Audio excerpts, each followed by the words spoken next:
Hello viewers, welcome to my kitchen. ఈరోజు మనం onion capsicum masala curry ఎలా చేసుకోవాలో చూద్దామండి. ఈ కర్రీ రైస్, రోటీ దేంతో తీసుకున్నా చాలా బాగుంటుందండి. మరి ఈ కర్రీకి కావాల్సిన పదార్థాలు: క్యాప్సికమ్ 4, రేకుల్లా తీసుకున్న ఉల్లిపాయ 1, మసాలా కోసం పెద్దగా కట్ చేసుకున్న ఉల్లిపాయ 1, 2 టమాటాల ప్యూరీ, కొత్తిమీర కొద్దిగా, చిన్నగా కట్ చేసి పెట్టుకున్న ఉల్లిపాయలు 2, వేయించిన నువ్వులు 2 టేబుల్ స్పూన్లు, నానపెట్టుకున్న జీడిపప్పులు 10, అల్లం చిన్నది, వెల్లుల్లి రెబ్బలు 6, పచ్చిమిర్చి 2, పసుపు చిటికెడు, కారం 2 టేబుల్ స్పూన్లు, పెరుగు 2 టేబుల్ స్పూన్లు, garam masala 1 table spoon, salt రుచికి తగినంత, ఆయిల్ 3 టేబుల్ స్పూన్లు. ఇప్పుడు మనం స్టవ్ ఆన్ చేసుకొని ప్యాన్ పెట్టుకోవాలండి. ప్యాన్ హీట్ అయిన తర్వాత ఇందులో ఆయిల్ యాడ్ చేసుకోవాలి. ఆయిల్ హీట్ అయిన తర్వాత రేకుల్లా కట్ చేసుకున్న ఉల్లిపాయలు, క్యాప్సికమ్ ముక్కలు వేసుకొని 30 సెకండ్ల పాటు ఫ్రై చేసుకోవాలి. ఇవి బాగా ఫ్రై అయిన తర్వాత వీటిని ఒక బౌల్లో తీసుకొని పక్కన పెట్టుకోవాలండి.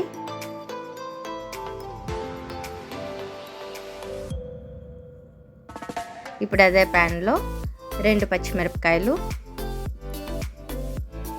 చిన్నగా తరిగి పెట్టుకున్న ఉల్లిపాయ ముక్కలు వేసుకొని బాగా ఫ్రై చేసుకోవాలి. ఈ ఆనియన్స్ ఫ్రై అయ్యేలోపు మనం మసాలా రెడీ చేసుకుందామండి. ఈ మసాలా కోసం ముందుగా మనం చిన్న మిక్సీ జార్ తీసుకోవాలి.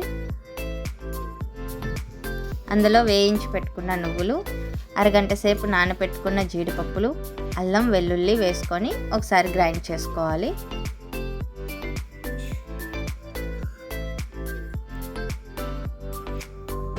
చూసారు కదండి, కచ్చాపచ్చగా గ్రైండ్ అయింది. ఇప్పుడు ఇందులోనే మసాలా కోసం కట్ చేసి పెట్టుకున్న ఆనియన్, పెరుగు వేసుకొని ఫైన్ పేస్ట్లా గ్రైండ్ చేసుకోవాలి.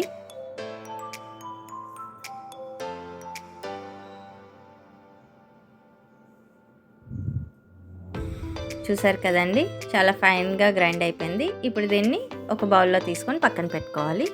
ఇప్పుడు ఆనియన్స్ కూడా బాగా ఫ్రై అయిపోయాయండి.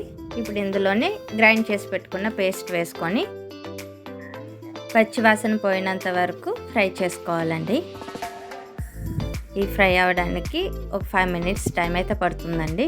ఇప్పుడు ఇందులోనే కొద్దిగా సాల్ట్, గరం మసాలా, కారం, పసుపు వేసుకొని ఇంకో 2 నిమిషాల పాటు బాగా ఫ్రై చేసుకోవాలి.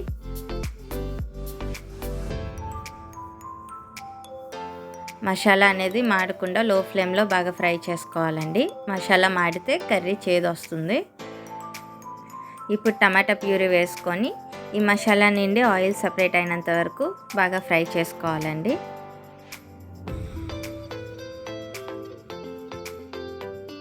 ఇప్పుడు మసాలా ఫ్రై అయిపోయింది కదండి. ఇందులోనే ముందుగా ఫ్రై చేసి పెట్టుకున్న క్యాప్సికమ్ ఆనియన్ ముక్కలు వేసుకొని బాగా కలుపుకోవాలి. ఈ మసాలా అనేది క్యాప్సికమ్ ఆనియన్స్కి పట్టేలా బాగా కలపాలండి.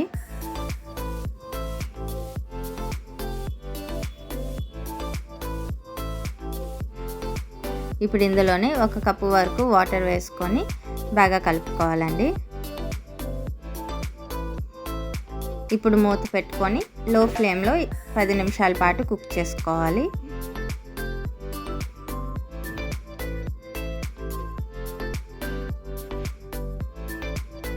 10 నిమిషాల తర్వాత మూత తీసి చూద్దామండి. కర్రీ అయితే కుక్ అయిపోయిందండి. ఇప్పుడు ఇందులోనే సన్నగా తరిగి పెట్టుకున్న కొత్తిమీరని చల్లుకొని ఒకసారి బాగా కలుపుకోవాలండి.